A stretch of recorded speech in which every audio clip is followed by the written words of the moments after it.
So good evening all of you. अभी हम लोग लेके चल रहे हैं चैप्टर आपके सामने इशू ऑफ डिबेंचर्स और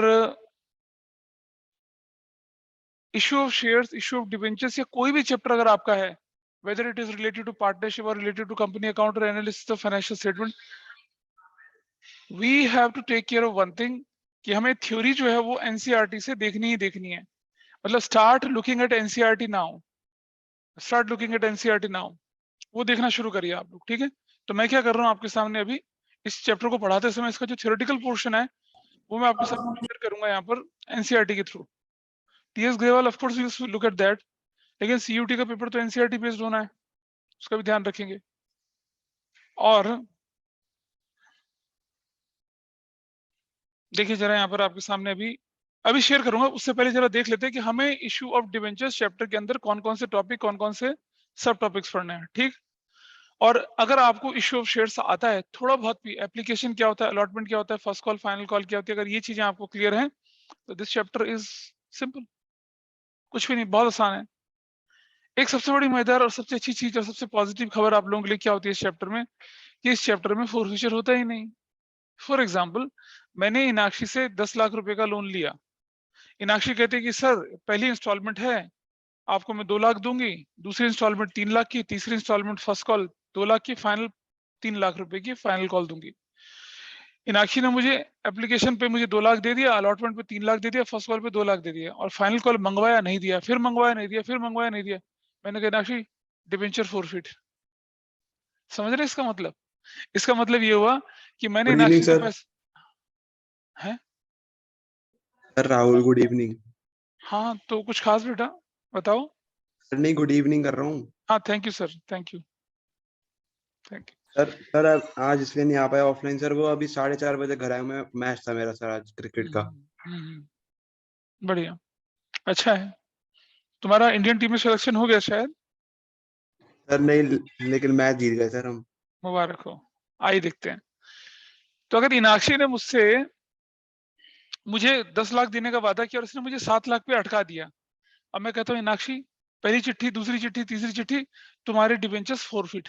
फॉरफिट का मतलब डिबेंचर कैंसिल कर दिया और पैसा खा के हड़प कर लिया। How it is possible? Loan है डिबेंचर, लोन थोड़ी हड़प कर सकते हैं किसी का, कि भाई तुमने मुझे कहा था कि 10 लाख का लोन दूंगा, तूने मुझे 7 लाख का लोन दे दिया, जा मैं तेरा लोन हड़प कर जाता हूँ। नहीं, तो डिबेंचर्स में the best thing is that there is no forfeiture. हाँ प्रोराटा यहाँ होता है, वो बहुत ही मतलब अंडा छाप टाइप का प्रोराटा होता है, कोई परेशानी। आइए देखिए फ्लो चार्ट में हमें क्या क्या चीजें करनी होती हैं। इश्यू ऑफ डिबेंचर्स जब मैं बोलूंगा यहाँ पर तो क्या होगा, ये फॉर कैश होगा, और for consideration other than cash होगा, जिसमें दो कैटेगरीज बन जाएंगी, for acquiring asset, for acquiring business. ठीक है जी। यहां issue of debentures, for issue of debentures as a collateral, as a collateral security, as a collateral security,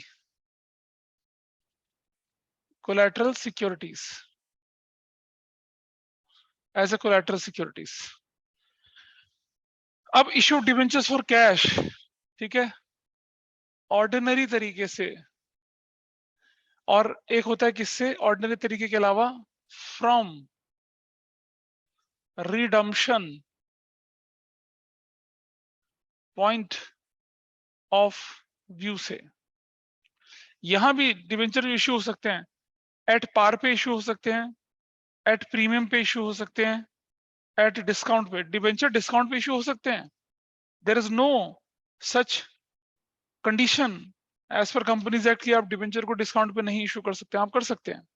share नहीं हो सकते थे डिस्काउंट पे इशू, शेयर री इशू डिस्काउंट पे हो सकते थे, शेयर इशू डिस्काउंट पे हो सकते थे, किसको, आपके एम्प्लॉइज को, issue of shares at discount at market value, ऐसा करके। ठीक है, डिस्काउंट, ये रिडम्पशन पॉइंट ऑफ व्यू से। At par, at premium, at discount. Acquiring asset पे यहां भी क्या हो सकता है, एट पार हो सकता है, एट प्रीमियम हो सकता है, एट डिस्काउंट हो सकता है। यहां भी एक्वायरिंग बिजनेस में भी at par, at premium, at discount, ऐसा कर सकते हैं। कोलेटरल सिक्योरिटी में कोई परेशानी खास नहीं होती, without journal entry, without journal entry और विद जर्नल एंट्री, दो कंसेप्ट होते हैं। विद जर्नल एंट्री दो कंसेप्ट हम लेके चलते हैं। मैंने दूसरे बैच में इश्यू ऑफ शेयर्स के दो अच्छे क्वेश्चंस करवाए थे और वो दो अच्छे क्वेश्चंस मैं आप लोगों को करने के लिए दूंगा, आप उसे सॉल्व करेंगे। और एक क्वेश्चन पे तो मैंने 2000 रुपीज का इनाम भी रखा था, पर अब क्योंकि मैंने दूसरे ग्रुप में बता दिया उसका सोल्यूशन, इसलिए मैं आपके साथ वो क्वेश्चन नहीं दूंगा। और एक दूसरे बैच का बच्चा मुझे बोलता कि ही वाज सो कॉन्फिडेंट कि सिद्धांत कर लेगा उसको। कौन? चलो बताएंगे कौन।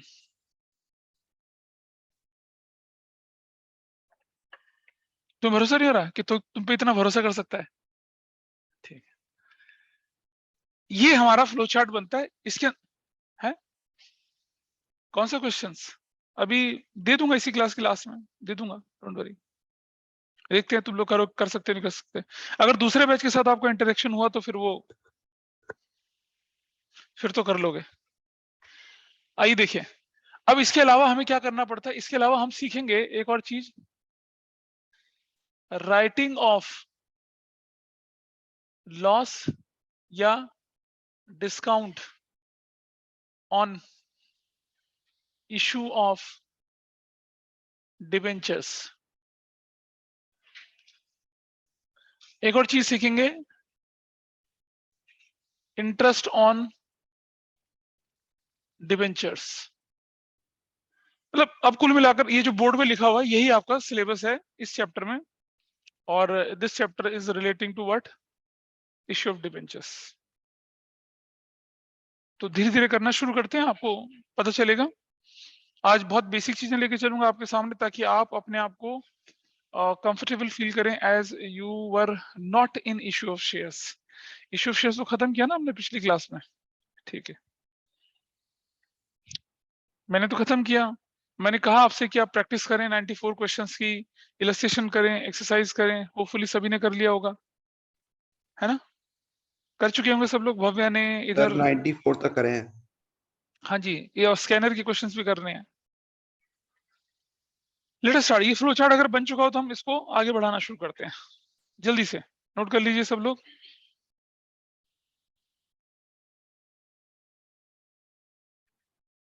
चलिए देखें जरा कुछ थियोरेटिकल एस्पेक्ट्स। थ्योरी, बच्चे एग्जाम में पूछते हैं थ्योरी कहाँ से करें, तो मैं हमेशा कहता हूँ भैया थोड़ी थ्योरी पढ़ लिया करो। कहाँ से पढ़ लें? एनसीईआरटी से पढ़ लें। बोर्ड एग्जाम के लिए थ्योरी के लिए एनसीईआरटी के अलावा कुछ देखने की जरूरत नहीं है। हाउएवर आई ट्राई, मैं कोशिश कर रहा हूँ अभी कि थ्योरी की एक बुकलेट बना दूं आप लोगों के लिए, जिसमें हर चैप्टर की थ्योरी हो, कुछ इंपॉर्टेंट पॉइंट्स हो, और बोर्ड में आए हुए जितने क्वेश्चन थ्योरी के थे वो सब इंक्लूड कर दूं, 1 मार्कर एमसीक्यू वगैरह जो भी था आई इंक्लूड। तो जब हम रिवीजन शुरू करेंगे उस समय तक मैं आपको दे पाऊंगा ये। तो थ्योरी को पढ़ने की समस्या आपकी खत्म हो जाएगी, and that booklet will help you in where, CUT में भी हेल्प करेगी आपकी, ठीक है? तो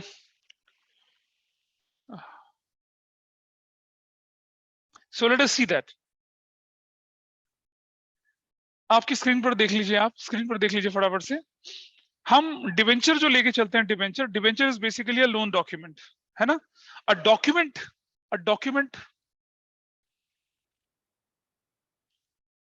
कौन सा वाला? A document which basically acknowledges a debt on company, that is debenture. Debenture का जो डॉक्यूमेंट क्या कहता है, एक्नॉलेज करता है ना कि कंपनी के ऊपर कोई डेट है। आपकी स्क्रीन पर चल रहा है।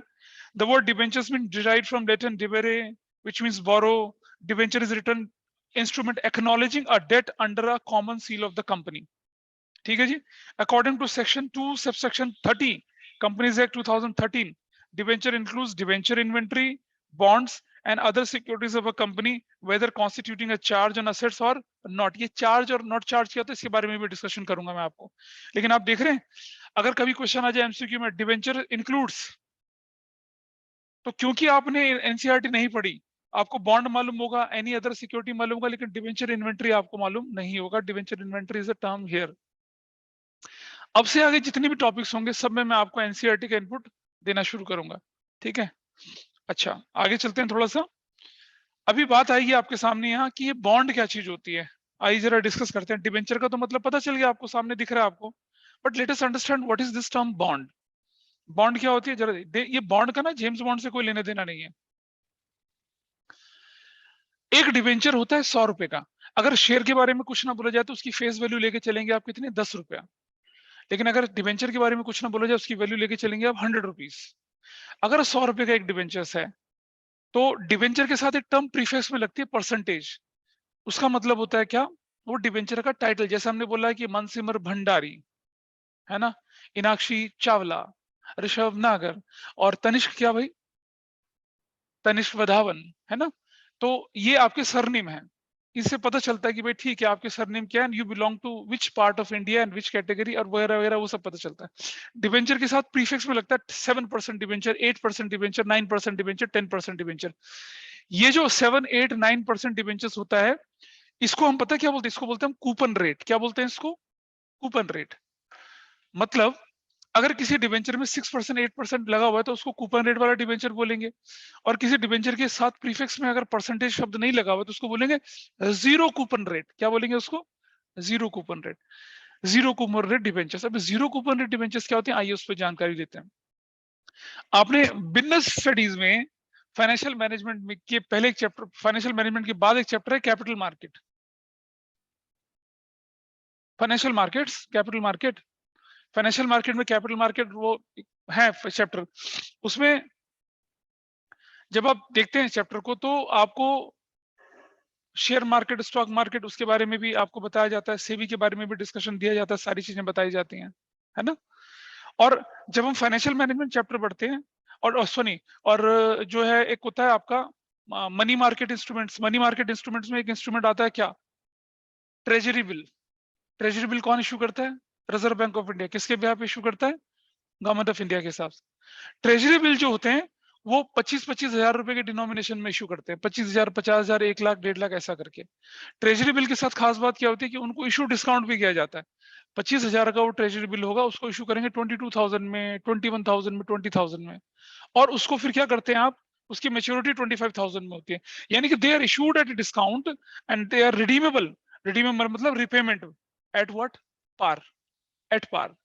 प्रीमियम पे भी हो सकता है, लेकिन मैं तो सिर्फ ट्रेजरी बिल की बात कर रहा था, ठीक है जी। ऐसे ही डिवेंचर्स, ऐसे डिवेंचर्स ऐसे डिवेंचर्स जो इश्यू होते हैं किस पर, डिस्काउंट पर, and they are redeemable at par, उनको कहते हैं डीप डिस्काउंट बॉन्ड। उन पे रेट ऑफ इंटरेस्ट मेंशन नहीं होता, उनको कहते हैं जीरो कूपन रेट डिवेंचर्स। और इन्हीं का दूसरा नाम होता है बॉन्ड। तो बॉन्ड क्या होता है, एक डॉक्यूमेंट होता है, एक डिवेंचर की एक टाइप होती है जिसमें रेट ऑफ इंटरेस्ट मेंशन नहीं होता है। They are generally issued at discount, they are redeemable at par, bond कहते हैं उसको। बॉन्ड की कैटेगरीज होती है डीप डिस्काउंट बॉन्ड या zero coupon rate bond. Zero coupon का मतलब रेट ऑफ इंटरेस्ट मेंशन ही नहीं है। डीप डिस्काउंट क्यों बोला उसको, क्योंकि वो डिस्काउंट में इशू होते हैं। तो बॉन्ड को, बॉन्ड की जो कैटेगरीज हैं उसका सिनोनिम्स है जीरो कूपन रेट या डीप डिस्काउंट बॉन्ड। बॉन्ड का नाम होता है बॉन्ड। तो समझ में आया बॉन्ड क्या चीज है। It is an instrument acknowledging a debt. Traditionally government issues bond, but bond अब कोई भी इशू कर सकता है, semi government, non government organisation. The term debentures are and bonds are now being used interchangeably, ठीक है। लेकिन किताब ने ये नहीं बताया कि बॉन्ड की जो कैटेगरी थी, बॉन्ड को जनरली किस पे इशू किया जाता है, डिस्काउंट पर। इसीलिए इसे डीप डिस्काउंट बॉन्ड और जीरो कूपन रेट भी बोलते हैं। Bond is clear, it has nothing to do with James Bond, उससे कोई लेना देना नहीं है। अच्छा चलो थोड़ा सा आगे चलते हैं। अब ये डिवेंचर और शेयर के बीच का डिफरेंस, अब एनसीईआरटी में पता क्या कर रखा है, स्पेस बचाने के लिए इन्होंने क्या कर दिया, डिफरेंस को ना टेबुलर फॉर्म में नहीं लिखा है। तो आप ये नहीं बोलेंगे। अब आप तो जो सीयूटी का एग्जाम उसमें टेबुलर फॉर्म वगैरह का तो कोई फर्क पड़ता ही नहीं है, लेकिन जब आप बोर्ड एग्जाम लिखे और आपके पास डिफरेंस आ गया, differentiate between shares and debentures on the basis of ownership, तो पहले आप लिखेंगे ओनरशिप, फिर शेयर्स, फिर debentures, and then you have to write the difference in complete sentences. ये मत बोलना कि पब्लिक ओनर, प्राइवेट ओनर, ऐसा कुछ नहीं, सेंटेंस पूरे पूरे लिखना। एक नंबर का क्वेश्चन भी अगर आ जाए तो आप उस पर क्या करना है, बेसिस ऑफ डिफरेंस के साथ लिखना है। अच्छा, अब आप जानिए कि ओनरशिप, शेयर होल्डर क्या कहलाता है, बिजनेस का मालिक कहलाता है। डिबेंचर होल्डर मालिक नहीं कहलाता, वो तो क्या है, लेंडर है कंपनी के लिए, उससे हम बोरो कर रहे हैं, शेयर होल्डर से थोड़ी बोरो करते हैं। रिटर्न, शेयर में क्या रिटर्न मिलती है आपको, डिविडेंड, और डिबेंचर में क्या रिटर्न मिलती है, इंटरेस्ट। रिपेमेंट, बताइए, शेयर्स जो हैं, इक्विटी शेयर्स कभी रिपे नहीं होते हैं। प्रेफरेंस शेयर्स अगर वो रिडीमेबल होंगे तो क्या करेंगे, रिपे करेंगे।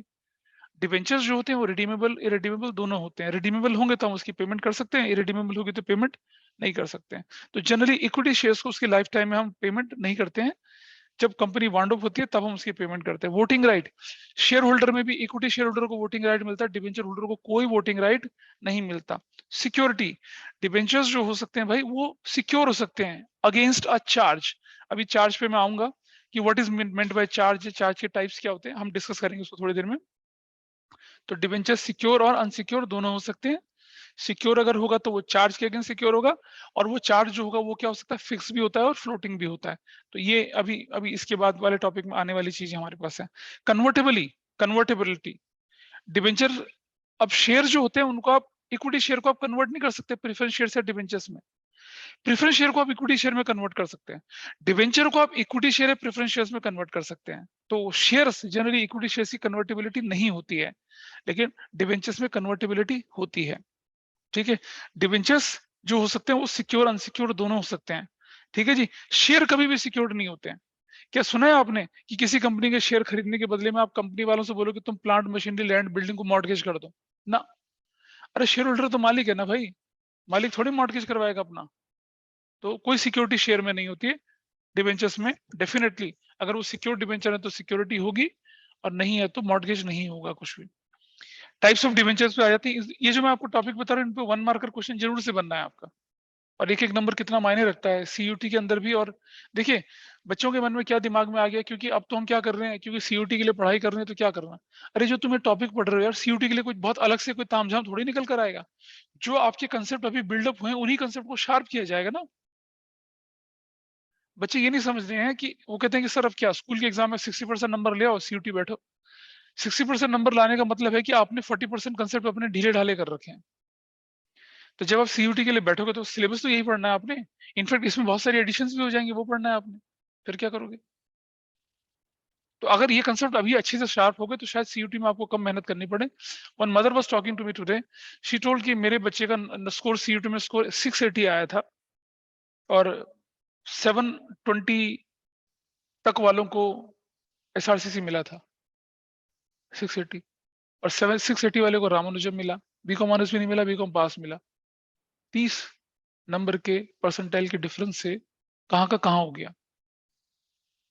तो आप अफोर्ड नहीं कर सकते किसी तरह का एक्सपेरिमेंट अपने इसके साथ। और अभी भी क्योंकि सीयूटी दूसरे साल हो रहा है, बहुत सारी अनसर्टेनिटीज हैं उसके साथ, तो ज्यादा अच्छा है कि अपने एकेडमिक्स को स्ट्रॉन्ग करते हुए चलो, क्योंकि इसकी स्ट्रांगनेस आपको एंट्रेंस एग्जाम में हेल्प करेगी। Let's move further. Types of secure देख लेते हैं हम लोग। एक होता है सिक्योर डिबेंचर्स, एक होता है अनसिक्योर डिबेंचर्स। ठीक है जी, सिक्योर डिबेंचर्स वो डिबेंचर्स होते हैं विच वर those debentures where a charge is created on the assets of the company for the purpose of payment in case of a default। मैंने 10 लाख रुपए के डिबेंचर इशू करे, सामने वाली पार्टी मुझसे कहती है कि भाई डिबेंचर तो इशू कर रहे हैं, मान लो मैंने इनाक्षी से बोला 10 लाख का लोन दे दीजिए, इनाक्षी कहती है मॉर्टगेज क्या रखोगे मास्टर। मैंने कहा कि आप ऐसा कर सकते हैं कि आप मेरी कार मॉर्टगेज रख लीजिए। उसने बोला आपकी कार तो 3-4 लाख रुपए की होगी। हमने कहा मेरे फ्लैट के डॉक्यूमेंट रख लीजिए। तो ऐसा करने से उसने क्या करा, अपना लोन सिक्योर करवा लिया, हो गया ना लोन सिक्योर। अब ये जो चार्ज है, चार्ज का मतलब समझिएगा, चार्ज का मतलब होता है क्या, keeping any tangible fixed assets mortgage in lieu of a loan. ये चार्ज दो तरह का होता है, एक फिक्स होता है, एक फ्लोटिंग होता है। फिक्स्ड चार्ज किसे बोलेंगे, अगर आपने अपनी प्लांट ए, मशीनरी बी, और आपने बोल दिया फर्नीचर सी, इस लोन के बदले में हमने मॉर्गेज कर दिया, तो क्या कहेगा? फिक्स चार्ज कहलाएगा। अब फ्यूचर में प्लांट ए, मशीनरी बी और फर्नीचर सी को मैं दोबारा से मॉर्गेज नहीं रख सकता हूं, और उसको बेचने से पहले मुझे इनाक्षी की एनओसी लेनी पड़ेगी, ये इनाक्षी का कर्जा चुकाना पड़ेगा, फिक्स चार्ज कहते हैं। कुछ कंपनी क्या करती है कि भाई देखो, हमारे पास तो 100 करोड़ रुपए की क्या है, प्रॉपर्टी है, हम आपसे 2 करोड़ का लोन ले रहे हैं, तो हम किसी स्पेसिफिक एसेट्स को मॉर्गेज नहीं रखेंगे, कोई भी एसेट्स अगर हम डिफॉल्ट करें, हमारे 100 करोड़ के एसेट्स में से सबसे पहले क्या हो जाएगी? आपको पे होगी। इसे कहते हैं floating charge. Not any particular asset is mortgaged in lieu of that loan, but all the assets are there available in case of default. अब एक और बात समझिए, अगर मान लो डिफॉल्ट कर रहा है और क्या हो गया, बंदा इंसॉल्वेंट हो गया या डिफॉल्टर बन गया, तो जब इसकी प्रॉपर्टी की, जब मान लो मेरे सपोज मैं डिफॉल्ट हो गया, तो मेरी प्रॉपर्टी का जब ऑक्शन वगैरह होगा, तो पहली प्रायोरिटी पेमेंट किसकी है? फिक्स्ड चार्ज वालों की, फ्लोटिंग चार्ज वालों की। सिक्योर्ड डिबेंचर्स को पहले पेमेंट जाएगी, बाद में बाकी लोगों को पेमेंट निकलती है। ये एडवांटेज होता है इसका।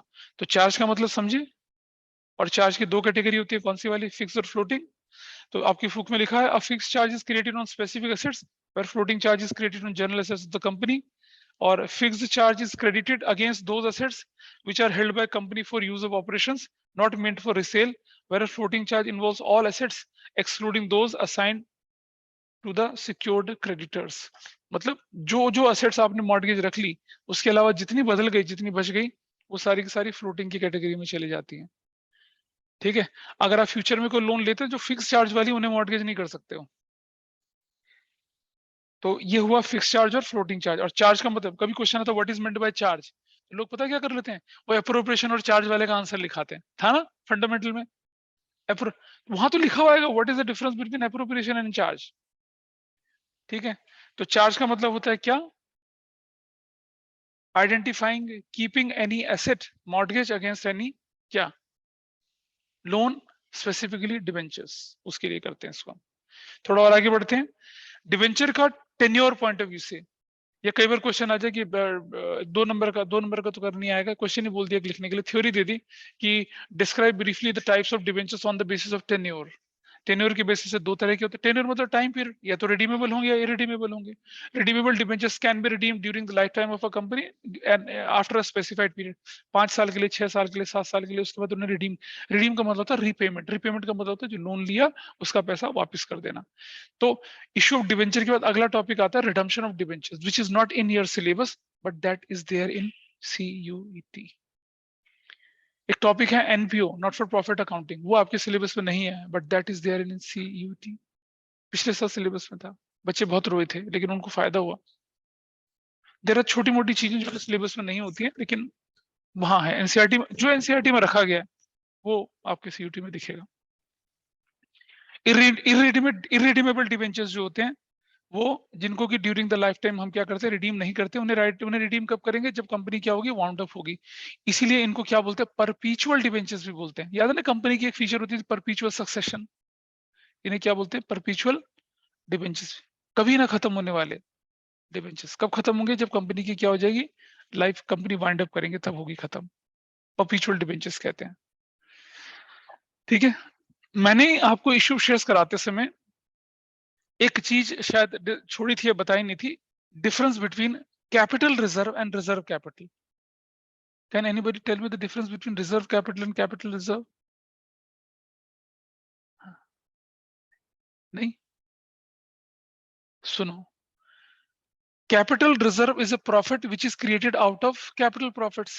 शेयर फॉरफिटेड अमाउंट में डिस्काउंट रीशू काटने के बाद जो बचता था कैपिटल रिजर्व में डाल देते थे। और रिजर्व कैपिटल क्या होती है पता है? It is a part of uncalled capital which is not being called up during the lifetime of a company except in case of winding up of a company। जब कंपनी वाइंडिंग अप होने वाली होती है उस समय पर जो uncalled capital का पार्ट होता है वो हम बुलाते हैं, उसे रिजर्व कैपिटल कहते हैं। तो एक बार बुक में देख लेना आप लोग, तो जब मैं आपको वो क्वेश्चन दूंगा, कौन से वाला, वो चैलेंजिंग क्वेश्चन दूंगा, उस वाली पर्टिकुलर टाइम पीरियड में उसको पूरा कर लेंगे। आइए देखते हैं आगे। कन्वर्टिबिलिटी पॉइंट ऑफ व्यू का मतलब हो गया क्या, कि debentures which can be converted into shares, equity shares या प्रेफरेंस शेयर्स या न्यू कैटेगरी ऑफ डिवेंचर्स। ठीक है, कैसे? आपने डिबेंचर इश्यू किया 10% डिबेंचर्स, तो 10% का मतलब क्या है इसमें? Rate of interest. आपने वो नहीं चुकाया, 3 साल के लिए डिबेंचर इश्यू किए थे, 3 साल हो गया खत्म। अब आप क्या करेंगे? अब आप क्या करेंगे? अब आप या तो पैसा वापस करेंगे या अपने आप को इंसॉल्वेंट डिक्लेयर करेंगे, सामने वाले से रिक्वेस्ट करेंगे भैया थोड़ा और टाइम दे दे। लेकिन सामने वाला क्यों टाइम देगा आपको? तो आप उससे बोलते हैं कि भाई 10% डिबेंचर थे, ऐसा करो 12% डिबेंचर इश्यू कर दो। मतलब पहले मैं 10% आपको इंटरेस्ट दे रहा था, अब मैं आपको 12% इंटरेस्ट दे दूंगा। ऐसा करके कहानी चलती है। तो कन्वर्टेबल डिबेंचर्स क्या हो जाते हैं? आप या तो उन्हें नए इक्विटी शेयर में इशू कन्वर्ट कर लोगे, या नए प्रेफरेंस शेयर में कन्वर्ट कर लोगे, या नए नए डिबेंचर्स में इशू कर लोगे। ऐसा हो जाता है। नॉन कन्वर्टेबल डिबेंचर्स में कोई ऑप्शन नहीं होता। अच्छा, कन्वर्टेबल डिबेंचर दो तरह के बन जाते हैं, एक तो पार्टली कन्वर्टेबल या फुली कन्वर्टेबल। जैसे मान लो 10 लाख का डिबेंचर है, आपने बोला 50% तो हम क्या कन्वर्टेबल रखेंगे, 50% को नॉन कन्वर्टेबल रखेंगे, तो उन्हें पार्टली कन्वर्टेबल कहते हैं। कुछ कन्वर्टेबल होंगे, कुछ कन्वर्टेबल नहीं होंगे। From coupon rate point of view, याद है कूपन रेट के बारे में बताया था मैंने आपको? Specific coupon rate and zero coupon rate. Specific coupon rate तो जनरल कैटेगरी के डिबेंचर है, 10%, 12%, 5%, 8% डिबेंचर्स, और ये जो स्पेसिफिक इसी कैटेगरी में आ जाता है। ठीक है। अच्छा, these debentures are issued with a specific rate of interest which is called coupon rate. Specified rate may either be fixed or floating. Floating interest rate is usually tagged with the bank rate. जैसे आप bank से loan लेते ना, तो जैसे bank से आप home loan लेते, पहले क्या होता था जब आप बैंक से होम लेते थे, बैंक लोन आपको दो तरह की ऑफर करता था, एक कहता था फिक्स और एक कहता था फ्लोटिंग। फिक्स का मतलब ये हुआ जिस समय आप कॉन्ट्रैक्ट साइन कर रहे हैं, अगर उस समय 6% रेट ऑफ इंटरेस्ट डिसाइड हुआ, तो 20 साल तक जब तक आपका लोन चलेगा बैंक आपसे 6% रेट लेगा। फ्लोटिंग का मतलब क्या होता है कि आरबीआई ने गाइडलाइन बदली, सीआरआर एसएलआर बढ़ाई, तो मार्केट में इंटरेस्ट रेट बढ़ गया।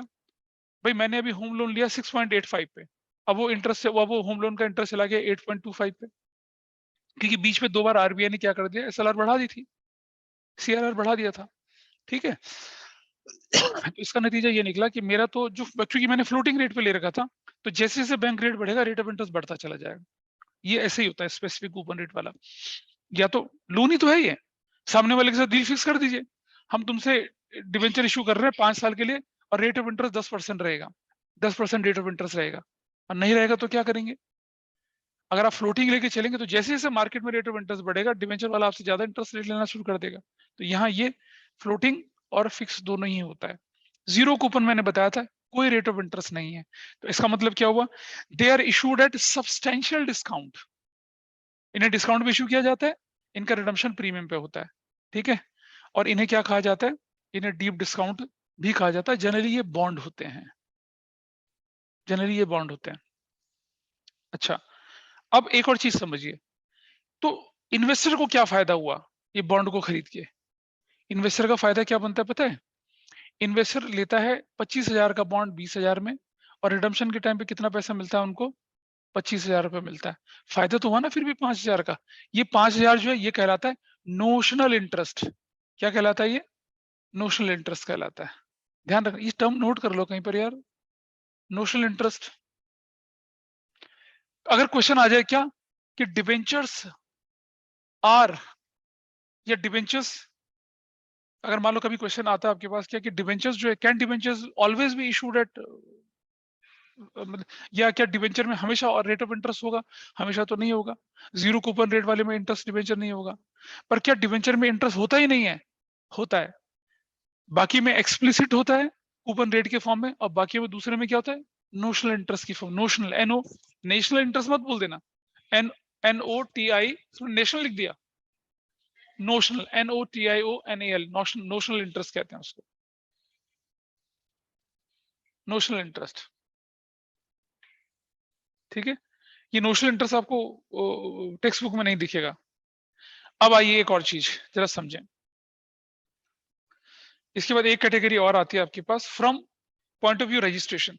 अगर डिबेंचर होल्डर का नाम, डेट, पता वता सब आपने कहाँ लिख दिया, अगर आपने वो सबकी एक लिस्ट बना दी और अपनी कंपनी के रजिस्टर में उनकी एंट्री कर दी, तो वो क्या कहलाते हैं आपके? उन्हें कहते हैं रजिस्टर्ड डिबेंचर्स। और डिबेंचर होल्डर का नाम, पता, एड्रेस वगैरह की लिस्ट नहीं रखी, तो उनको क्या कहते हैं आप लोग? बेयरर डिबेंचर्स कहते हैं। ठीक है। Anybody carrying any currency note right now? कोई है बताइए जरा मुझे, किसी व्यक्ति के पास हो तो बताइए। हाँ, है किसी के पास कोई करेंसी नोट? हाँ, रुक जाओ, अपने पास निकाल के दिखा, देखो जरा।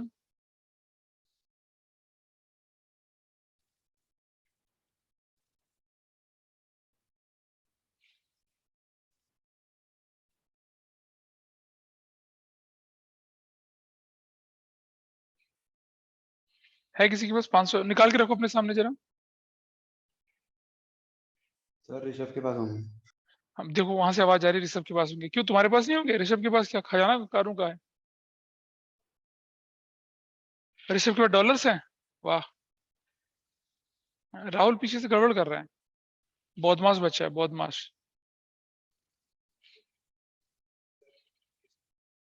भाई चला दो।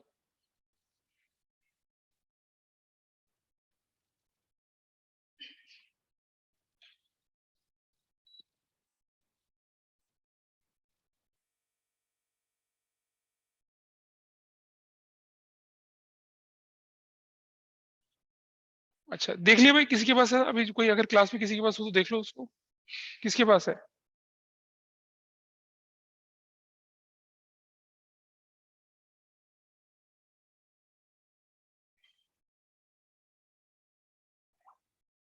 किसके पास है? नहीं है तो चलो मैं आपको ऑनलाइन दिखा रहा हूँ एक चीज। हाँ तुम अपने वाले, तुम्हारे पास वो पढ़ के दिखाओ जरा। गवर्नर साहब ने क्या साइन, क्या लिखा हुआ आपको? ये भाई साहब को गवर्नर साहब ने एक चिट्ठी लिख के दी है, पढ़ के सुनाओ क्या लिखा है। पढ़ के सुनाओ। आई प्रॉमिस टू पे the bearer. Who is the bearer right now? हाँ तुम हो ना बेरर। पढ़ो, दीदी को पकड़ाओ जरा नोट। अब कौन बेरर है? हाँ पीछे वाली को पकड़ा दो जरा, कौन बेरर है अब? तो इसे कहते हैं क्या? Currency is basically a negotiable instrument. Bearer है ये, जिसके हाथ में वो मालिक। आप जा रहे हो, आपने अपने पर्स को निकाला और 500 का नोट नीचे गिर गया, और एक रिक्शा वाले ने पकड़ के उठा लिया। आप झगड़ने लगे, मेरा कहता तुम्हारा कैसा बाबू, ये तो मेरे हाथ में मेरा है। तो बेरर कहते हैं किसको? जो जिसके हाथ में हो। ठीक है, सामने स्क्रीन पर दिख रहा है, लिखा है मैं धारक को 2000 रुपए अदा करने का वचन देता हूँ, उर्जित आर पटेल। दुनिया में अगर कोई व्यक्ति आपके 2000 रुपए के नोट को एक्सेप्ट नहीं करता है, आप उर्जित पटेल के पास, उर्जित पटेल तो नहीं है ना अब आरबीआई के गवर्नर, अब नहीं है। जो भी करंट गवर्नर होगा उसके गले में जाके लटक जाइए, मेरे पैसे दो। सरकार क्या करती है, अगर आपकी करेंसी फेल होती है तो it's the total responsibility of failure of currency is on government. Government क्या करती है, उतनी वैल्यू का गोल्ड क्या करेगी, आपको देगी, चाहे वो एक छोटा सा टुकड़ा ही क्यों ना जाए, उतनी बराबर वैल्यू का आपको, मतलब करेंसी के पीछे क्या होती है, गोल्ड रिजर्व्स रखे जाते हैं ताकि करेंसी फेल ना हो जाए। इसीलिए क्या करती है, एक बात समझने की कोशिश करना। कई लोगों को लगता होगा ना कि यार कितना बढ़िया है, अगर फेक नोट आ रहे हैं मार्केट में तो क्या फर्क पड़ रहा है, सरकार का तो खर्चा ही घट रहा है ना। फेक नोट छापने का, नोट छापने का सरकार का पैसा लगता है ना काफी अच्छा खासा, तो क्यों ना फेक नोट को छपवाते रहो, क्या फर्क पड़, सरकार का काम खत्म हो जाएगा। क्या फर्क पड़ता है पता है फेक नोट करेंसी से? मान लीजिए आपकी इकोनॉमी में 20 लाख करोड़ रुपए के नोट सर्कुलेट हो रखे हैं, तो आपकी इकोनॉमी में जितने भी गुड्स एंड सर्विसेज है उनकी वैल्यू कितनी है, 20 लाख करोड़। 5000 करोड़ के करेंसी नोट और मार्केट में अगर मैं फ्लोट कर दूंगा तो क्या होगा, गुड्स एंड सर्विसेज तो उतनी रहेंगी ना, लेकिन फ्लो ऑफ मनी मार्केट में आ जाएगा कितने का, 25 लाख करोड़ का। तो आपकी गुड्स एंड सर्विसेज की कीमत मार्केट में कितनी हो गई, 25 लाख करोड़ रुपया हो गया। तो इसका मतलब क्या हो गया, हर चीज आपकी महंगी हो गई। तो इसीलिए जब ग्रेट रिसेशन आया था तो जो लोग बोरा भर के नोट ले आते थे और एक ब्रेड खरीद के लाते थे, क्योंकि currency was not capable enough to, currency की बाइंग पावर जो थी वो खत्म हुई। क्यों इतनी चीख पुकार मचती कि डॉलर महंगा हो रहा है, महंगा हो रहा है, महंगा हो रहा है। उससे हमारे जो इंपोर्ट्स हो जाते हैं वो बहुत महंगे हो जाते हैं। ऑफ कोर्स एक्सपोर्ट में आपको मिलेगा, लेकिन अगर आपकी कंट्री एक्सपोर्ट डोमिनेटेड होती तब आपको फायदा होता ना। हमारे तो एक्सपोर्ट से ज्यादा इंपोर्ट होते हैं, इसलिए हमारे लिए नुकसान है। तो बेरर डिवेंचर वो डिवेंचर होगा जिसके हाथ में वो मालिक। बेरर डिवेंचर क्या हो गया, जिसके हाथ में वो है वो उसका हो गया मालिक। इसी से रिलेटेड, अच्छा ये तो डिवेंचर्स की कैटेगरी मैंने आपके साथ शेयर करी। एक बड़ी इंटरेस्टिंग कैटेगरी मैं आपके साथ शेयर कर रहा हूं, पहले जरा देख लेते हैं इसको। तो आपने देख लिया डिवेंचर्स की टाइप्स, एक फ्लो चार्ट आपके सामने आ गया सिक्योरिटी पॉइंट ऑफ व्यू से, सिक्योर्ड मॉर्गेज, अनसिक्योर्ड, ठीक है। और क्या शब्द है आपके पास, नेक्ड डिवेंचर्स, दिख रहा है लिखा हुआ, स्क्रीन देखिए आप अपने सामने, क्या लिखा हुआ आ रहा है देखिए, नेक्ड डिवेंचर्स। ठीक है, एक व्यक्ति जो बिना कपड़ों के, तो क्या बोलेंगे उसको हम लोग, नेकेड बोलेंगे, नंगा पुंगा व्यक्ति बोलेंगे। तो क्या डिवेंचर वही होगा बिना कपड़ों वाला? नहीं, एक डिवेंचर जिसे हम बोलते हैं अनसिक्योर्ड डिवेंचर्स, उसको हम नेक्ड डिवेंचर्स बोलते हैं। अनसिक्योर्ड डिवेंचर्स को नेक्ड डिवेंचर्स बोला जाता है। ये पॉइंट आपको फिर बुक्स में नहीं दिखता है, एनसीईआरटी में इट इज मेंशन। टेन्योर के हिसाब से रिडीमेबल है, परपेचुअल इनरिडीमेबल है, मोड ऑफ रिडम्पशन कन्वर्टेबल है, fully convertible, party convertible, non convertible है, coupon rate, zero coupon rate या डीप डिस्काउंट, बोला इसने deep discount rate, specific rate, registered debentures या अनरजिस्टर्ड डिबेंचर्स या क्या बेयर डिबेंचर्स ने यहाँ पर बोला। ठीक है, अच्छा इसके बाद थोड़ा सा आगे चलते हैं जरा। अब आप जरा अपनी ना बुक खोल लीजिए, एनसीईआरटी अपनी टीएस ग्रेवाल वाली किताब खोल लीजिए फटाफट से, जस्ट ओपन लैपटॉप खोल लीजिए।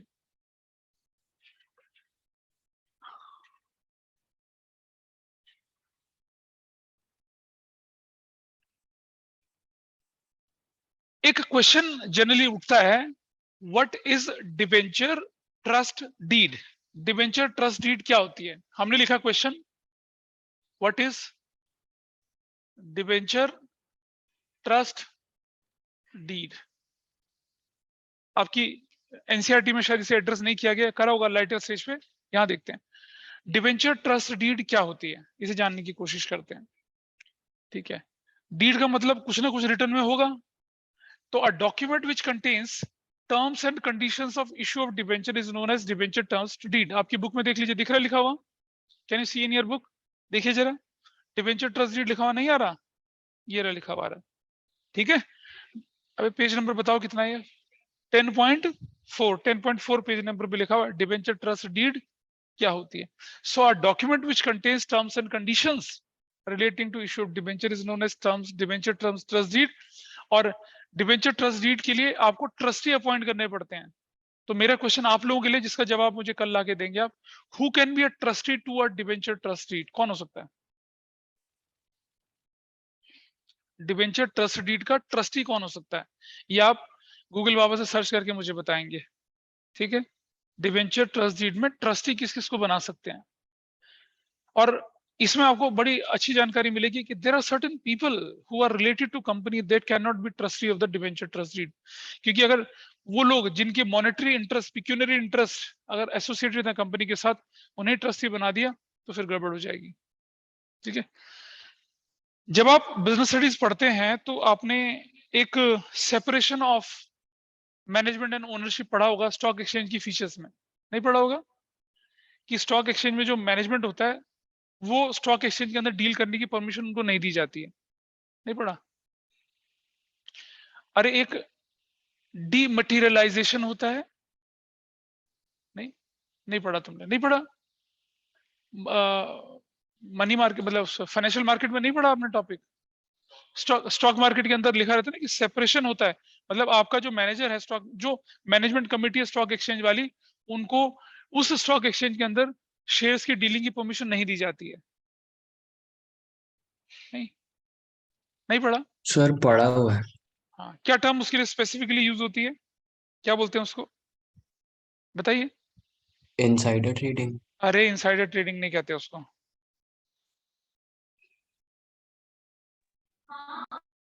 सर एक बार आप अपना क्वेश्चन रिपीट कर दो।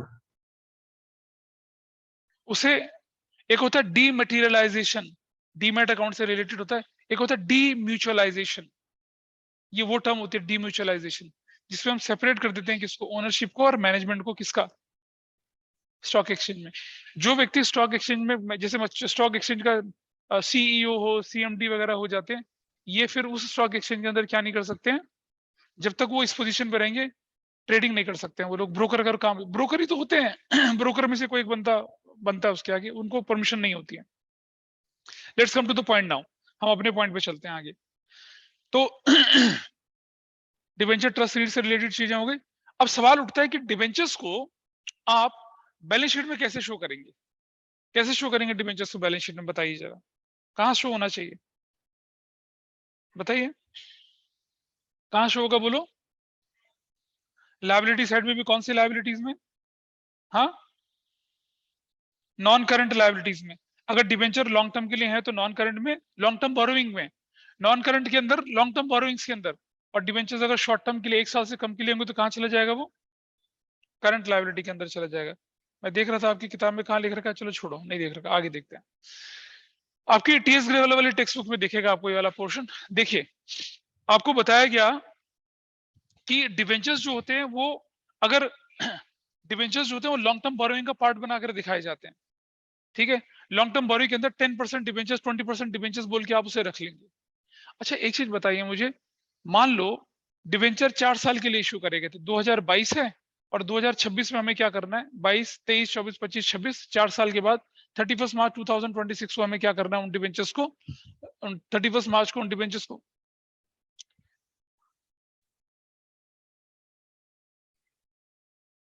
यहां हम बोल रहे हैं, यहां एक पॉइंट है जो कि आपको रेशियो एनालिसिस में काम आएगा। कैसे मैं बताता हूँ, मीनाक्षी जानती है कि उसने रेशियो एनालिसिस किया है।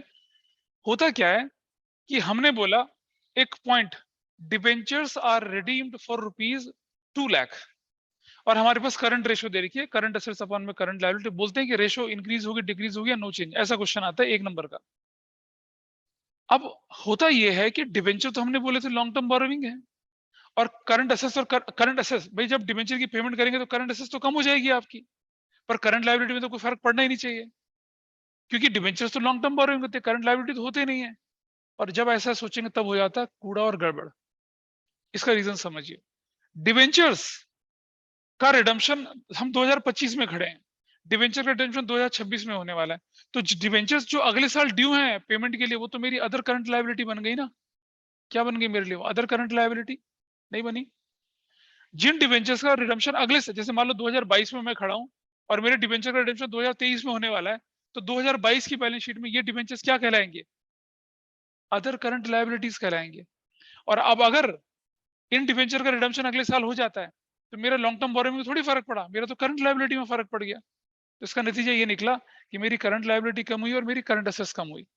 अब इशू ऑफ डिबेंचर चैप्टर लोगों ने पढ़ा नहीं होता और सीधा एनालिसिस पे कूद जाते हैं, तो समझने में कितनी दिक्कत आती है। तो आपने इशू शेयर्स पढ़ लिया, अब आप आगे जाके रेशियो एनालिसिस पढ़ेंगे, आपको बहुत सारी चीजें 100% चीजें आपको समझ में आएंगी। तो लॉन्ग टर्म बोरोइंग जो ड्यू है रिडम्पशन के लिए अगले साल, वो उस फाइनेंशियल ईयर में जिस साल वो होने वाली होती है उससे पिछले फाइनेंशियल ईयर में वो क्या बन जाती है, अदर करंट लायबिलिटीज बन जाती है। तो यहां आपकी बुक में दिख रहा होगा कि लॉन्ग टर्म बोरोइंग कब होता है और शॉर्ट टर्म बोरोइंग कब होता है। जब डिबेंचर्स ओरिजिनली इशू होते हैं किसके, ए बियॉन्ड 1 फाइनेंशियल ईयर, तो उनको क्या बोलते हैं, लॉन्ग टर्म बोरोइंग। और जब डिबेंचर ओरिजिनली इशू होते हैं लेस देन 1 फाइनेंशियल ईयर, तो उनको क्या बोलते हैं हम लोग, शॉर्ट टर्म बोरोइंग का पार्ट बनाते हैं। डिबेंचर लॉन्ग टर्म बोरोइंग होते हुए भी करंट लायबिलिटी का पार्ट कब बनते हैं, when they are due for redemption in next financial year. जैसे मान लिया जाए मेरे पास मेरे पास 10 लाख रुपए के डिबेंचर्स थे जिन्हें मैंने 4 इंस्टॉलमेंट में रिडीम करना है, ठीक है, और ये डिबेंचर मैंने इशू करे थे 1 अप्रैल 2020 को, ठीक है। तो 31 मार्च 2021 को क्या स्टेटस होगा मेरा जानते हैं, और इनका रिडम्पशन कब से शुरू होना है, इनका रिडम्पशन होना है इस टाइम से, मतलब जैसे 20 है ना ये, तो 2022 से उनका रिडम्पशन शुरू होना है और 4 साल में और 4 इक्वल इंस्टॉलमेंट में रिडम्पशन करना है। मतलब आप बोलेंगे तो 2.5 लाख का यहाँ रिडम्पशन करेंगे, फिर 2.5 लाख का यहाँ रिडम्पशन करेंगे, फिर 2,50,000 का यहाँ रिडम्पशन, 2,50,000 का यहाँ रिडम्पशन। तो ये 31 मार्च 2023 है, 31 मार्च 2024 है, 22, 23, 24 और 31 मार्च 2025 ये वाला हो गया। अब 31 मार्च 2021 को क्या स्टेटस होगा मेरा बताइए, कितने लॉन्ग टर्म बोरोइंग का पार्ट बनेंगे और कितना अदर करंट लायबिलिटी का पार्ट बनेंगे बताइए। 1 मार्च को 1 अप्रैल को इशू हुए और फाइनेंशियल ईयर क्लोज हो रहा है 31 मार्च 2021 को। तो इस पर्टिकुलर डेट में कितने डिबेंचर्स मेरे लॉन्ग टर्म बोरोइंग का पार्ट रहेंगे, कितने डिबेंचर्स मेरे, हाँ 750 जो होंगे वो मेरा किसका पार्ट रहेंगे, लॉन्ग टर्म बोरोइंग का पार्ट रहेंगे। और ये अदर करंट लायबिलिटी का पार्ट कितने बन जाएंगे, 2,50,000। Everybody is okay with this. 31 मार्च 2022 को क्या कहानी बनेगी मेरी बताइए,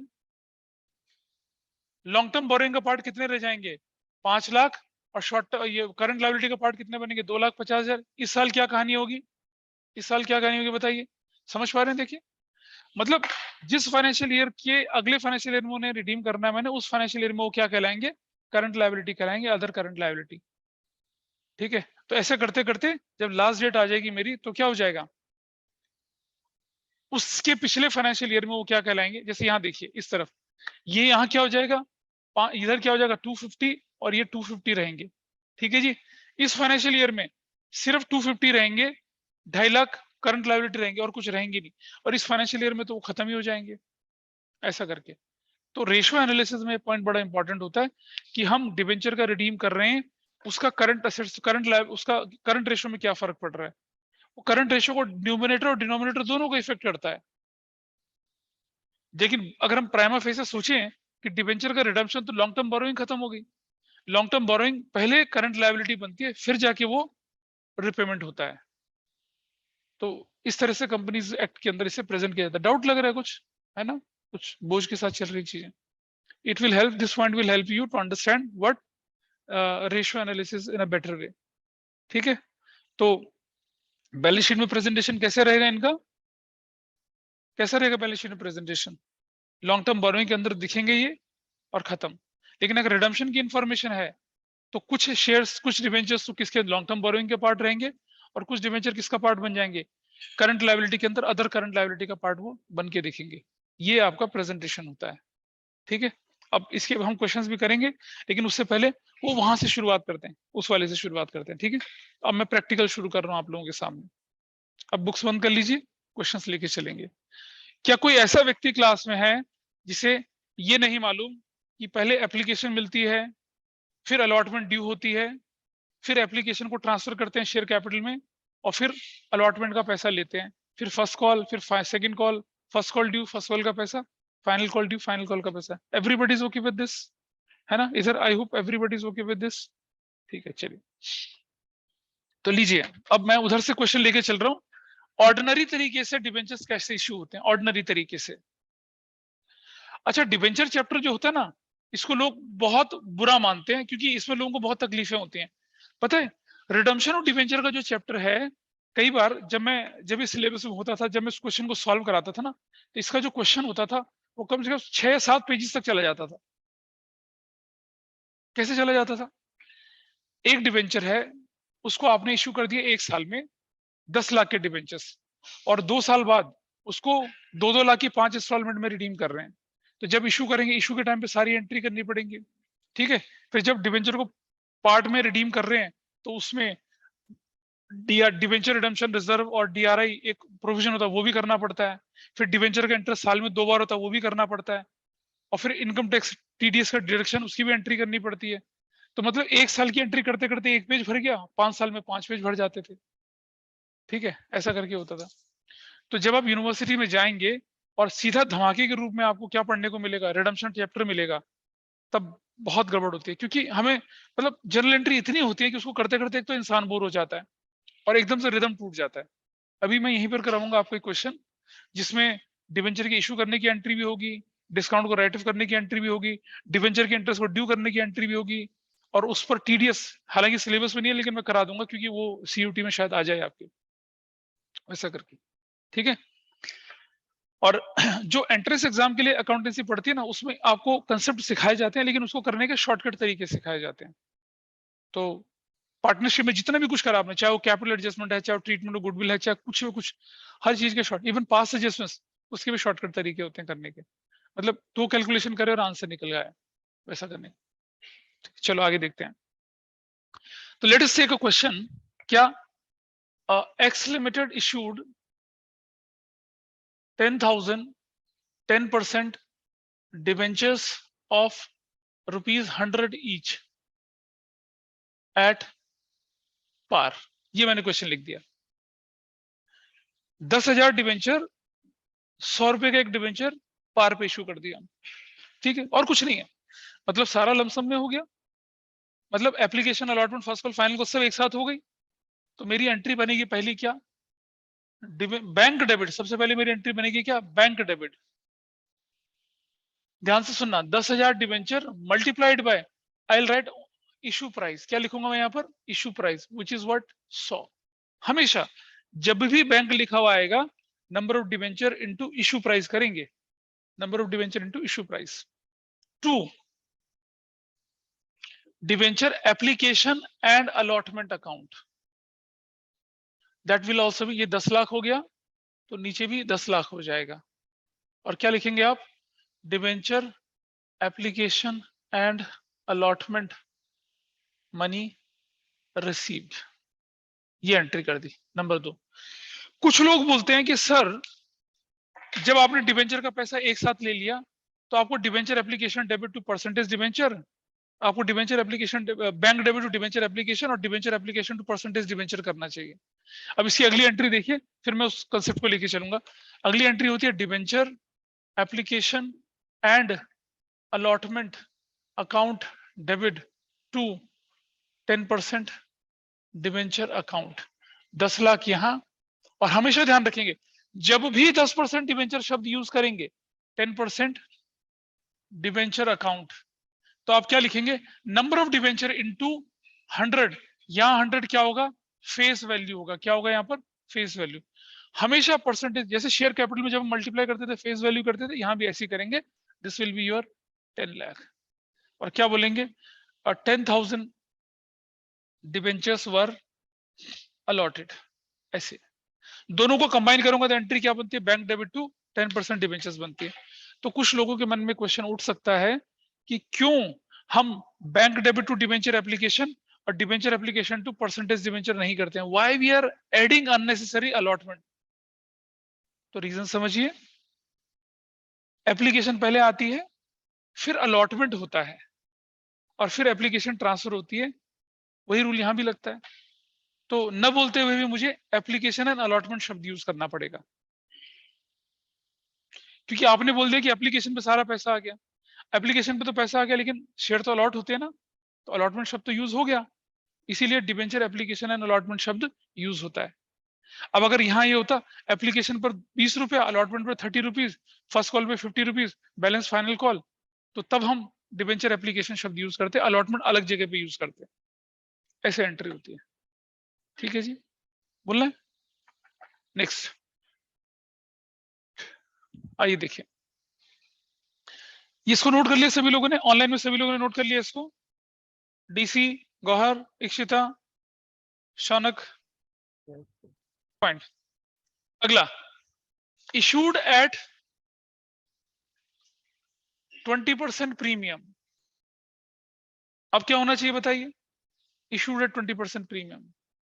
बेटा क्वेश्चन भी नोट कर लें, उसका आंसर भी नोट कर लें साथ साथ। अगर इशूड एट 20% प्रीमियम है तो this value is going to be कितना, 120। This value is going to be कितना, 12 lakh. This value is going to be 12 lakh. This value is going to be 12 lakh. और यहां लिखूंगा मैं क्या, इधर इधर जो है, इधर यहां जो लिखा है आप लोगों ने, this value is going to be absolutely 10,000 into 100, and this value is going to be securities premium reserve account 10,000 into 20, which will going to be 12। ऐसे बनेगी एंट्री। तो शेयर जैसे जैसे शेयर्स में हम लमसम में करते थे, बिल्कुल वैसे हिसाब किताब बन रहा है यहाँ पर। ये इस तरह से चलेगा, 12 लाख, 10 लाख और 2 लाख की कहानी चलेगी। ठीक है, अब आपको ये तो ध्यान होगा ना, जब हमने शेयर कैपिटल पढ़ा था, शेयर इशू शेयर्स वाला चैप्टर, कि एप्लीकेशन पे 2 रुपया, अलॉटमेंट पे 3, फर्स्ट कॉल पे 2, फाइनल कॉल पे, और अगर प्रीमियम आ जाए तो कुछ ना बोले तो अलॉटमेंट स्टेज पे एडजस्ट होता है। सब कुछ यहीं पर एप्लीकेबल है, एवरीथिंग इज एप्लीकेबल है। एक नई चीज जो आपको यहाँ पढ़ने को मिलेगी वो होगा डिबेंचर को डिस्काउंट पर कैसे इशू किया जाता है, वो दिखाऊंगा मैं आपको अभी। आई होप आप इसे नोट कर रहे होंगे, इसे नोट कर लीजिए फटाफट से, फिर हम डिस्काउंट वाला पार्ट लेके चलते हैं।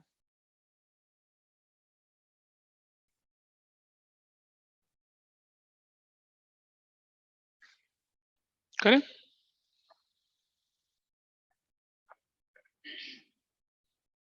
बहुत टाइम बचा है अभी, बहुत टाइम बचा है।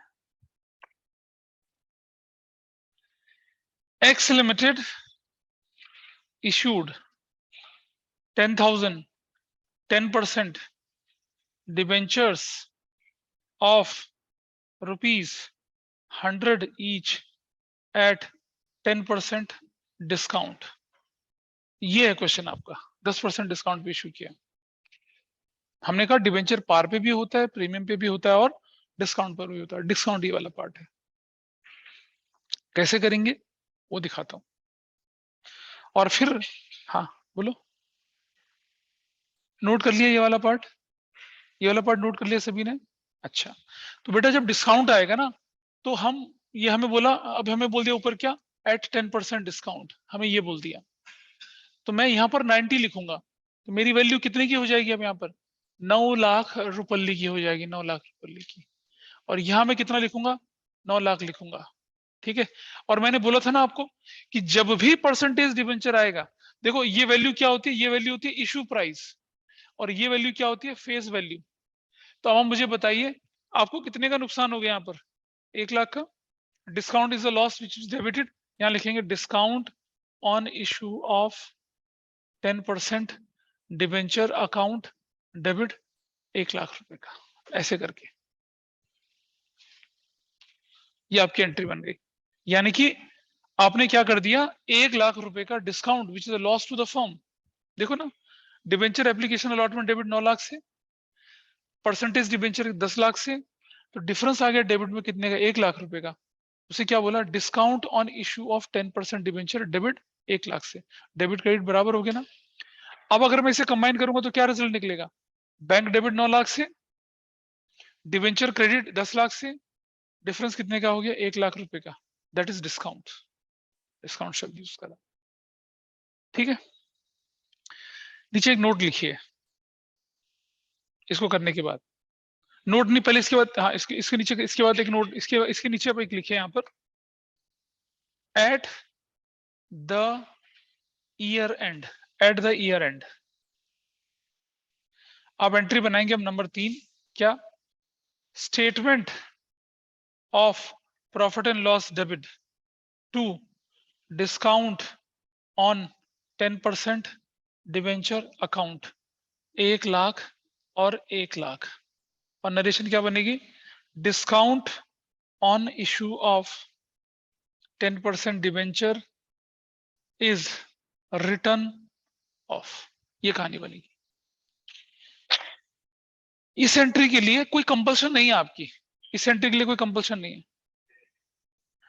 Statement of profit and loss, statement of profit and loss, statement of profit and loss account मत लिखना, क्योंकि statement of profit and loss और statement of profit and loss account दोनों, अकाउंट तो अकाउंट होता है, वर्टिकल फॉर्म में चलता है, स्टेटमेंट हॉरिजॉन्टल फॉर्म में चलती है।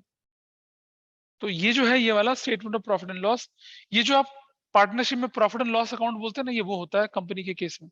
Statement of profit and loss, account शब्द नहीं लगाते हैं इसमें। तो जो लॉस है उसको किससे राइट ऑफ कर रहे हैं हम, statement of profit and loss से। अब इसके नीचे नोट लिखिए, ये एंट्री को लिखने की आदत डालें। आपकी क्वेश्चन न भी बोलो तब भी मैं एडवाइस करूंगा इस एंट्री को लिख डालें। Issue of 10% debenture, discount on issue of 10% debenture account, discount on issue of 10% debenture account, ऐसा लिखा है। वही discount on issue of 10% debenture account को आपने क्या कर दिया, स्टेटमेंट ऑफ प्रॉफिट लॉस से राइट ऑफ कर दिया। देखिए कंपनीज एक्ट कहता है कि शेयर या डिवेंचर को इश्यू करते समय अगर कोई डिस्काउंट वगैरह होता है, हालांकि शेयर को इश्यू करते हैं डिस्काउंट नहीं होता, पर शेयर इश्यू एक्सपेंसेस हो गए या डिस्काउंट ऑन इश्यू या loss on issue of debenture अगर हो गया, तो उसको उसी फाइनेंशियल ईयर में क्या कर दीजिए, आप राइट ऑफ कर दीजिए उसी फाइनेंशियल ईयर में। अब फाइनेंशियल ईयर में राइट ऑफ करने के तरीके होते हैं, ठीक है, तो लिख लीजिए राइटिंग ऑफ, इसको नोट कर ले पहले, उसके बाद लिखेंगे writing of, writing OFF, writing of discount oblique loss on issue of debentures, writing of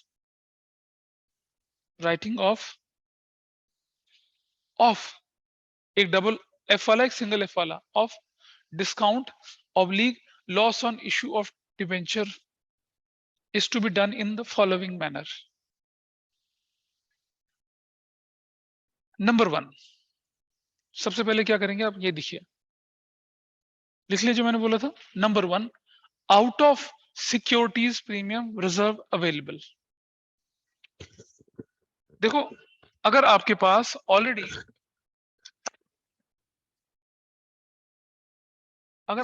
already securities premium reserve available है तो पहले उससे। नंबर 2 डेट डॉट, बेटा नंबर 1 और 2 लिखो बकायदा, पहली प्रेफरेंस दूसरी preference. Out of capital reserves if available, out of capital reserves if available, क्योंकि discount on issue of debenture या loss on issue of debenture is basically a capital loss, जिसको किससे पूरा करेंगे? कैपिटल गेन से। Section, अच्छा ये लिखा ना सिक्योरिटीज प्रीमियम रिजर्व, इसके ब्रैकेट में लिख दीजिए सेक्शन 52 सबसेक्शन 2, सेक्शन 52 सबसेक्शन 2, वो लिख लीजिए ऐसा करके, उस कंपनीज एक्ट 2013 उसके हिसाब से है ये। ऐसा कर लिया। थोड़ा आगे बढ़ते हैं हम। तीसरा लिखिए, तीसरा point, out of statement of profit and loss, out of statement of profit and loss.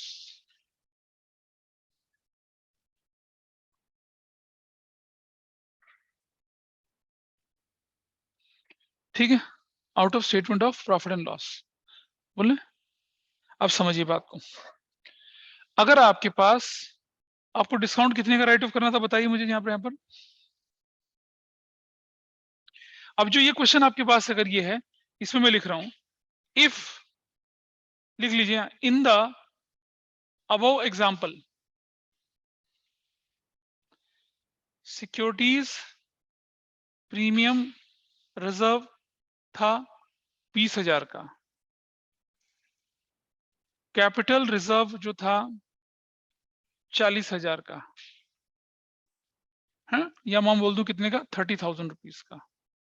तो क्या एंट्री बनेगी? तीसरी entry, securities premium reserve account debit, that will be 20,000, capital reserve account debit that will be of 30,000, और जो बच जाएगा वो किससे पूरा करेंगे? Statement of profit and loss, statement of profit and loss debit 50,000 से, और टू करेंगे क्या? To discount on issue of 10% debentures account, 1,00,000 रुपए का। This will be your entry. पिछले क्वेश्चन में क्योंकि हमारे पास कुछ भी अवेलेबल नहीं था, इसलिए हमने क्या किया, सारा का सारा statement of profit loss adjust किया। लेकिन अब इस क्वेश्चन में आपके पास बोल रखा है कि आपके पास प्रीमियम कितने का? 20,000 रुपए का, आपके पास कैपिटल रिजर्व कितने का? 30,000 रुपए का, और आपके पास डिस्काउंट कितने का? 1,00,000 रुपए का। तो how will you right? You will write in this manner, securities premium reserve debit करेंगे 20,000 से,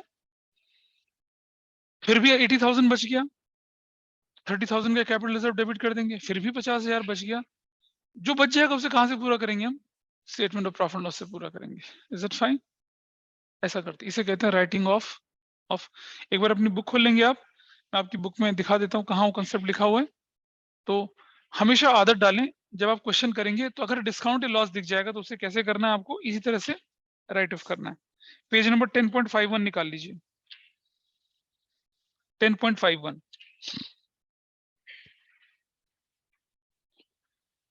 पेज नंबर 10.51 में लिखा हुआ है राइटिंग ऑफ डिस्काउंट और loss on issue of debentures. Discount or loss on issue of debenture is a capital loss for a company which is to be written off in the year it incurred, जिस साल ये हो, उस साल जिस साल debenture allotted हो, securities premium reserve अगर कोई हो, और statement of profit and loss as a finance cost, ऐसा करके। तो नीचे आपके सामने इलस्ट्रेशन 41 दिख रही है, और आपके पास क्या दे रखा है?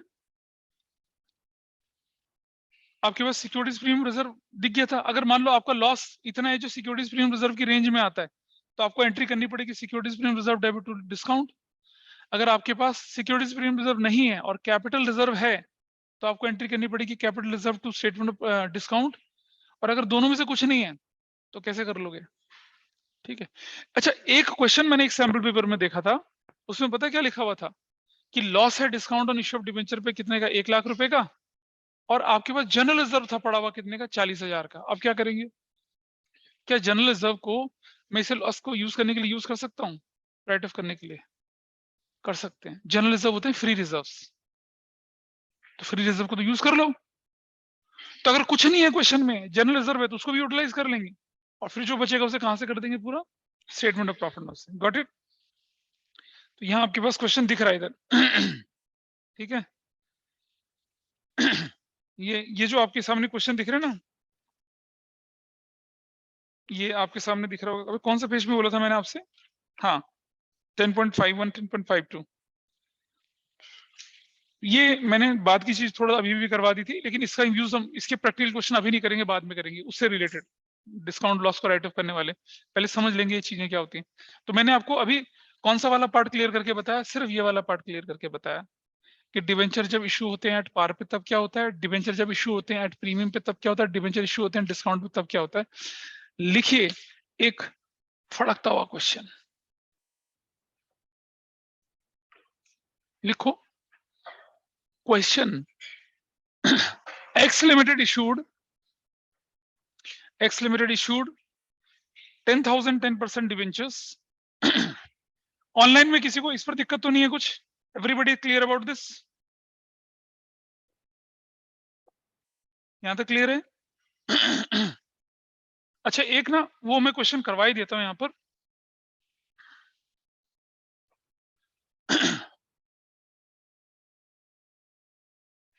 मैं इसी में पहले इसमें नोट कर लेना, इफ इन द, अब उसी कंटिन्यूएशन में कर देना, about question general reserves were of ₹60,000, then general reserves, तो क्या एंट्री बनेगी? तब आपकी एंट्री बनेगी जनरल रिजर्व्स अकाउंट डेबिट 60,000 से, statement of profit and loss debit 40,000 से, to discount on issue of 10% debenture 1 lakh से। ये बनेगी एंट्री। मतलब अगर आपके क्वेश्चन में बोलते कि जनरल रिजर्व अवेलेबल है आपके पास, तो आप इस तरह से एंट्री करेंगे। ठीक है, अब लिखिए question. X Limited issued 10,000 10% debentures of ₹100 each at 10% discount. The amount called up per debenture was as follows: application पर 20, allotment पर 30, फर्स्ट कॉल पर 20, फाइनल कॉल पर क्या? बैलेंस। ऐसा है फाइनल कॉल पे, देख रहे हैं 10,000 डिवेंचर थे, 10 रुपए का एक था, 100 रुपए का इशू किया गया था 10% डिस्काउंट पर, 10% डिस्काउंट पे। और अमाउंट कॉल्ड अप बोला पर debenture is as follows: application पर 20, अलॉटमेंट पर 30, फर्स्ट कॉल पर 20 और फाइनल कॉल पर बैलेंस। ठीक है, all the debentures were subscribed and money due was timely received. All the debentures were duly subscribed and money due was timely received. ठीक है, आपको क्या करनी है? जनरल एंट्री करनी है। शुरू हो जाओ। शेयर में तो किया था ऐसा, मजाक में किया था, करो, करिए फटाफट से। आप लोग मुझे बताना जो बाइफरकेशन मैंने करा वो कितने लोगों ने करा है। ठीक है, देखें जरा। अप्लाइड एप्लीकेशन कितने की बोली थी यहाँ पर? 20 की। अलॉटमेंट कितने की बोली थी? 30 की। फर्स्ट कॉल कितने की बोली थी? राहुल भाग गया। राहुल कितने की थी? 20 की। फाइनल कॉल कितने की? नहीं पता। और दिस इज, ये 100 रुपए का था ना, 100 रुपए का डिवेंचर, और कितना % डिस्काउंट पे ये? तो 100 - 10 मत करिए, 90/10 कर दीजिए। मतलब आप मंगाएंगे दुनिया से 100 रुपया, लेकिन आपको 90 मिलेगा, 10 आपको नहीं मिलेगा। कुछ ना बोला जाए तो डिस्काउंट प्रीमियम कहाँ लगता है? अलॉटमेंट पर, है ना? तो अब मैं लिखूंगा यहाँ पर कितना, 2 2 4 2 6 2, ये कितने लोगों ने ठीक करा? ये कितने लोगों ने ठीक करा? और तो अभी भी ठीक करा तुमने, वहीं से दिखा। अच्छा, बाकी लोगों ने? आइए समझते हैं इसका मतलब क्या है।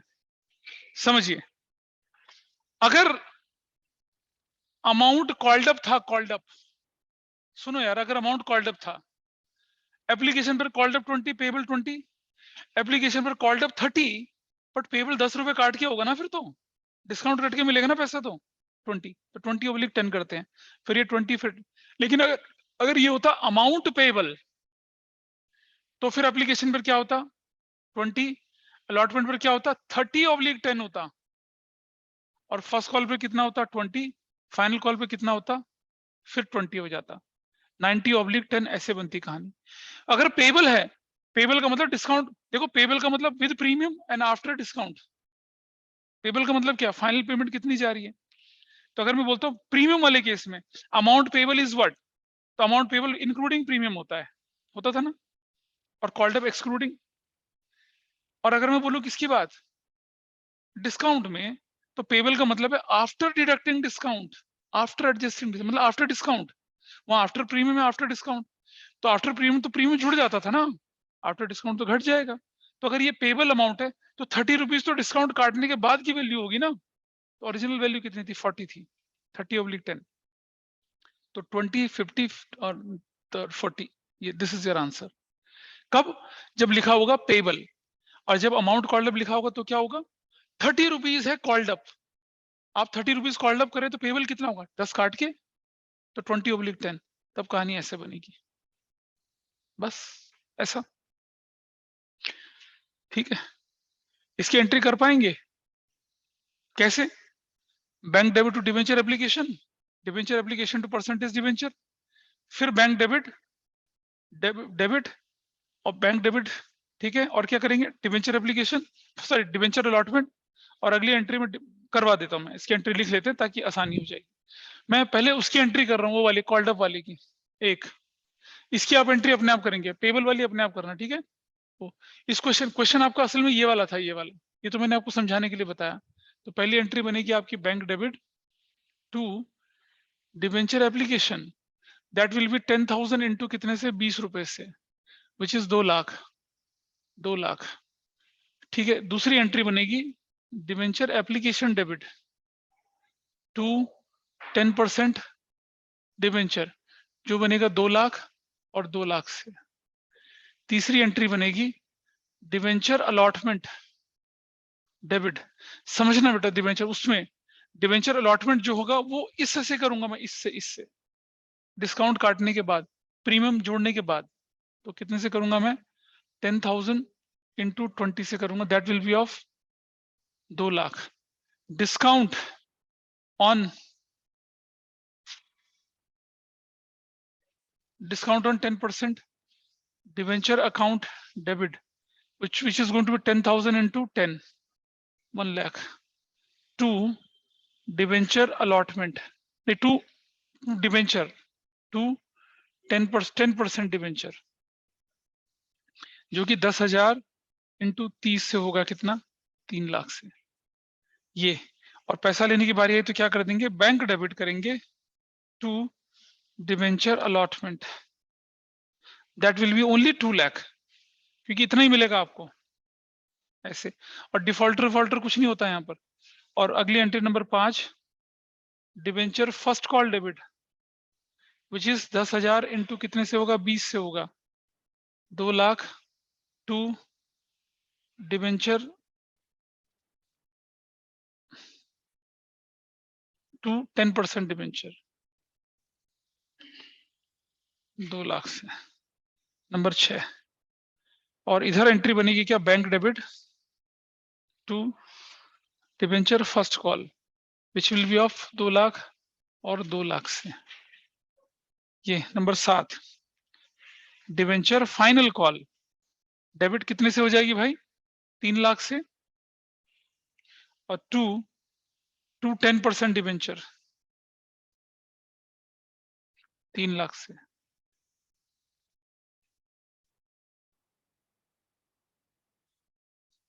से। और यहां अगली एंट्री जो बनेगी वो क्या बनेगी, नंबर 8, पैसा लेने की, bank debit to debenture final call, मतलब पैसा तो मिलना ही है, कोई डिफॉल्ट तो होना नहीं है यहाँ पर, कितने से, that will be with 3 lakh, आ जाएगी लाइट, कोई बात नहीं। कैमरा नहीं बेटा, लाइट चली गई थी, आ गया, हो गया। Bank debit to debenture final call, and this question is done. तो डिस्काउंट के केस में अगर क्वेश्चन बाइफरकेशन के साथ आ गया तो गड़बड़ हो जाएगी। ऑनलाइन में किसी का ठीक था बाइफरकेशन? बताइए मुझे, ठीक था? अरे बोलो। Yes sir. सर हाँ जी, सर इसमें वो स्टेटमेंट ऑफ P&L वाली एंट्री लिखनी है। हाँ, इसमें स्टेटमेंट ऑफ पेन वाली एंट्री लास्ट में लिखते हैं आप। एंट्री नंबर कौन सा हो जाएगा? Entry number 9, statement of profit and loss debit to discount on 10% debenture. Discount on issue 10% debenture, कितने का डिस्काउंट हुआ बताइए? ये 1 लाख का। 1 लाख का, ये एंट्री भी आप लास्ट में कर देंगे। आदत डाल लीजिए इस एंट्री के करने के लिए, ज्यादा बेहतर रहेगा कि लिख दें आप उसको। This is how it is done. इस तरह से ये वाला पार्ट आपका हुआ, ठीक है। आगे जो मैं करूंगा आपके सामने, कंसिडरेशन अदर देन के कुछ क्वेश्चंस करेंगे पहले, फिर करेंगे कोलेटरल सिक्योरिटी, और फिर आता है concluding part, issue of debentures from redemption point of view. सबसे इंपॉर्टेंट, सबसे ज्यादा एरर जो गलतियां होती है लोगों की उसी में होती हैं, ठीक है। तब तक आप लोगों के पास टाइम है कि आप क्या करें, अपने बैकलॉग को पूरा करें। बोलिए, कोई डाउट किसी का हो तो बताइए, अदरवाइज विल वाइंड अप।